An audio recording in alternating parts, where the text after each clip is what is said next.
কি বলতে হবে? এই যে রাস্তাতে যে গাড়ি যে চালাইছে জি, কষ্ট হইতেছে, যারা যারা বুক টুক ব্যথা হইতেছে, প্যাসেঞ্জারের কষ্ট হইতেছে, গাড়ির ক্ষতি হইতেছে।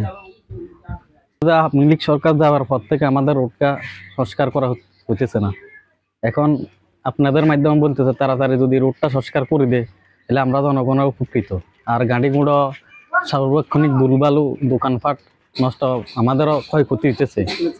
স্কুলের ছাত্রছাত্রীরা মাদ্রাসা ছাত্রছাত্রী যাতায়াত করে চরমভাবে ক্ষতিগ্রস্ত হয়।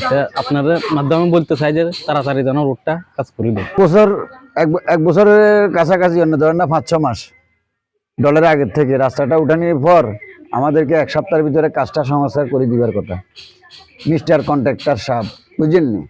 এখন এই কন্ট্রাক্টরের রাস্তাঘাটে উল্টায় পাল্টাই যাই একটু ভালো আছিল, আমরা মোটামুটিভাবে চলাফেরা করতে পারতাম।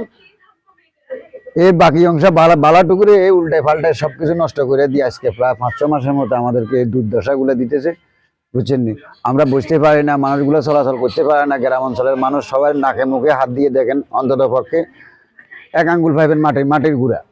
তাহলে রাস্তাটার সংস্কারের কাজও হয় না, কেন হইতেছে না আমরা অন্তত